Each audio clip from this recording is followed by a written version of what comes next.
Saudi রাজপরিবারের ইতিহাস শুরু হয় আজ থেকে প্রায় ৩০০ বছর আগে, আর এই পরিবারের নামই হল আল সৌদ। এই দুনিয়া ক্ষণস্থায়ী। আল্লাহের পথে ফিরে আসো, কারণ সময় খুব কম। কিন্তু গল্পটা বোঝার জন্য আমাদের ফিরতে হবে অষ্টাদশ শতকে, আরব উপদ্বীপের মাঝখানে নাজদ অঞ্চলে।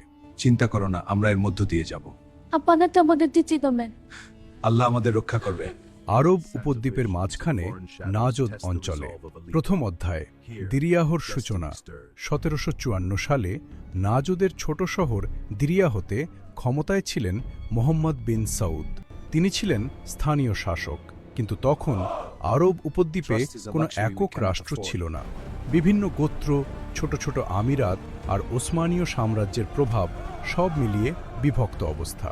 এই সময় এক গুরুত্বপূর্ণ ব্যক্তি দিরিয়াহতে আসেন, মুহাম্মদ ইবনু আব্দুল ওয়াহাব।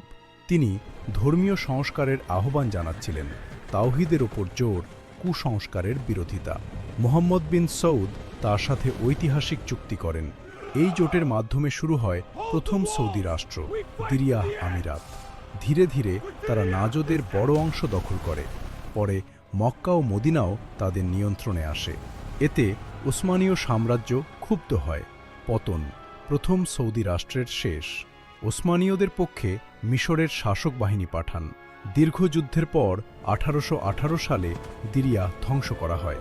প্রথম সৌদি রাষ্ট্র পতন হয়, কিন্তু এখানেই শেষ না। দ্বিতীয় সৌদি রাষ্ট্র ১৮২৪। কয়েক বছরের মধ্যে আল সৌদ পরিবার আবার শক্তি ফিরে পায়। রিয়াদকে কেন্দ্র করে তারা দ্বিতীয় সৌদি রাষ্ট্র প্রতিষ্ঠা করে। কিন্তু এবার সমস্যা আসে পরিবারভিত্তিক দ্বন্দ্ব আর ক্ষমতার লড়াই থেকে। অভ্যন্তরীণ সংঘাত আর প্রতিদ্বন্দ্বী আল রশিদ পরিবারের উত্থানের কারণে শেষ পর্যন্ত ১৮৯১ সালে দ্বিতীয় রাষ্ট্র পতন হয়। আল সৌদ পরিবার তখন নির্বাসনে চলে যায় কুয়েতে। তৃতীয় অধ্যায়, আধুনিক সৌদি আরবের উত্থান। এবার মঞ্চে আসেন এক তরুণ নেতা, আব্দুল আজিজ ইবন সাউদ। ১৯০২ সালে মাত্র ২০ জন সঙ্গী নিয়ে তিনি সাহসী অভিযান চালিয়ে রিয়াদ দখল করেন। এই ঘটনাই আধুনিক সৌদি আরবের জন্মের সূচনা। এরপর প্রায় ৩০ বছর ধরে তিনি যুদ্ধ, কৌশল আর জোটের মাধ্যমে পুরো আরব উপদ্বীপের বড় অংশ একত্র করেন। ১৯৩২ সালে আনুষ্ঠানিকভাবে ঘোষণা করা হয় নতুন রাষ্ট্র সাউদি আরবিয়া। ইবন সৌদ হন প্রথম বাদশাহ। তেলের আবিষ্কার ১৯৩৮ সালে বিশাল তেলক্ষেত্র আবিষ্কৃত হয়। এই তেলই সৌদি আরবকে বদলে দেয়। দরিদ্র মরুভূমির রাষ্ট্র ধীরে ধীরে বিশ্বের অন্যতম ধনী দেশে পরিণত হয়। রাজাদের ধারাবাহিকতা। ইবন সৌদের মৃত্যুর পর তার ছেলেরা একে একে রাজা হন। রাজা সৌদ, রাজা ফয়সাল, রাজা খালিদ, রাজা ফাহদ, রাজা আবদুল্লাহ, বর্তমান রাজা সালমান বিন আব্দুল আজিজ আল সৌদ, আর বর্তমান ক্রাউন প্রিন্স হলেন মোহাম্মদ বিন সালমান। ইবন সৌদের ব্যক্তিগত জীবন। আধুনিক সৌদি আরবের প্রতিষ্ঠাতা আব্দুল আজিজ ইবন সৌদ জন্মগ্রহণ করেন ১৮৭৫ সালে রিয়াদে। ছোটবেলায় তিনি দেখেন ক্ষমতা হারানোর কষ্ট। তার পরিবারকে নির্বাসনে যেতে হয় কুয়েতে। এই সময়টা তার জীবনে সবচেয়ে গুরুত্বপূর্ণ। শৈশব ও সংগ্রাম নির্বাসনে থেকেও তিনি যুদ্ধকৌশল, গোত্র রাজনীতি ও নেতৃত্ব শেখেন। মাত্র ২৬ বছর বয়সে ১৯০২ সালে তিনি সাহসী অভিযানে রিয়াদ পুনর্দখল করেন।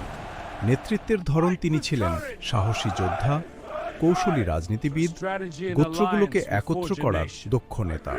তিনি শুধু যুদ্ধ করেননি, বরং বিয়ে ও জোটের মাধ্যমে গোত্রগুলোকে ঐক্যবদ্ধ করেছেন।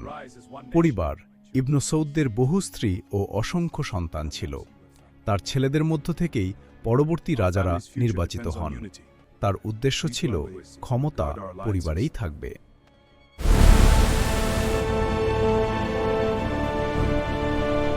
তেল ও রাষ্ট্র গঠন।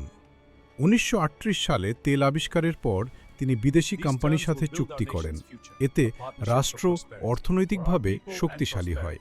১৯৫৩ সালে তিনি ইন্তেকাল করেন, কিন্তু তার রেখে যাওয়া কাঠামো আজও সৌদি আরবের ভিত্তি।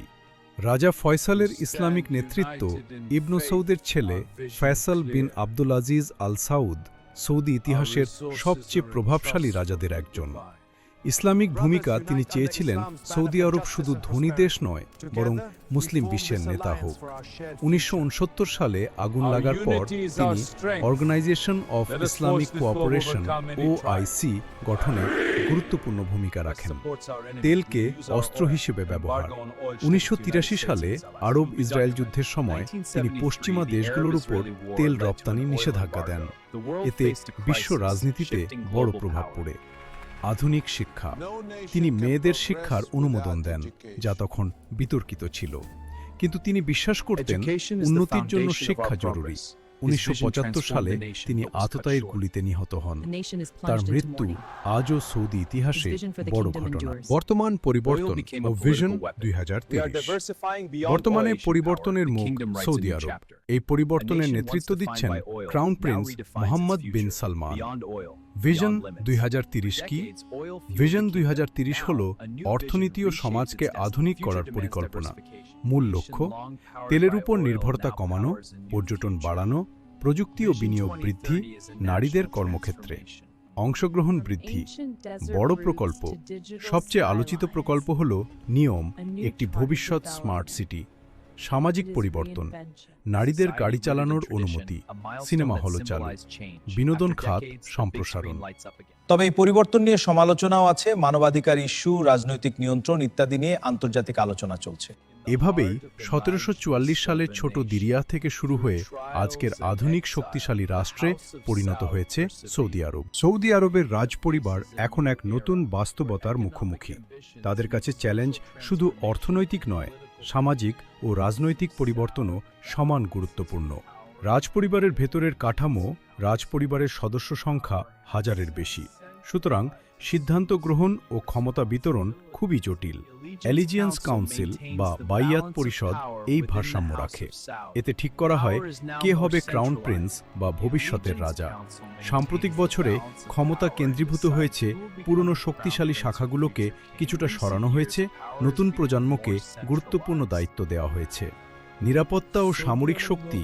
সৌদি আরব মধ্যপ্রাচ্যের অন্যতম সামরিক শক্তিধর দেশ। আধুনিক অস্ত্র ও বিমান, কৌশলগত প্রতিরক্ষা ব্যবস্থা, সাইবার নিরাপত্তা ও গোয়েন্দা সংস্থা সবকিছুই দেশের অভ্যন্তরীণ স্থিতিশীলতা নিশ্চিত করে। আন্তর্জাতিক প্রভাব। সৌদি আরব এখন বিশ্ব রাজনীতিতে গুরুত্বপূর্ণ খেলোয়াড়। যুক্তরাষ্ট্র, চীন ও ইউরোপের সাথে কূটনৈতিক সম্পর্ক। মধ্যপ্রাচ্যের ভারসাম্য রক্ষা, জ্বালানি বাজার ও আন্তর্জাতিক বিনিয়োগে প্রভাব। এভাবেই 1744 সালে ছোট দিরিয়া থেকে শুরু হয়ে আল সৌদ পরিবারের নেতৃত্বে সৌদি আরব আজকের আধুনিক, শক্তিশালী ও বৈশ্বিক প্রভাবশালী রাষ্ট্রে পরিণত হয়েছে। ভিশন 2030 আধুনিক শিক্ষা, নারীদের অংশগ্রহণ, প্রযুক্তি ও বিনিয়োগ বৃদ্ধির মাধ্যমে দেশটি ধীরে ধীরে তেলের নির্ভরতা কমিয়ে এক বহুমুখী শক্তিতে পরিণত হচ্ছে। তবে এই পরিবর্তনের সঙ্গে এসেছে চ্যালেঞ্জ। মানবাধিকার, রাজনৈতিক ভারসাম্য ও ঐতিহ্য বজায় রাখার দায়।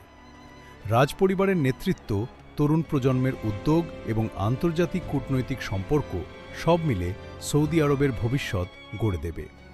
এই ছিল আল সৌদ পরিবারের ইতিহাস, বর্তমান পরিবর্তন এবং ভিশন 2030-এর গল্প। আপনারা জানুন, শেখুন এবং দেখুন ইমান টক্স বাংলা অফিসিয়াল। সাথে থাকুন আরও ইতিহাস, ইসলামী শিক্ষা এবং ভেরি ইন্টারেস্টিং গল্পের জন্য।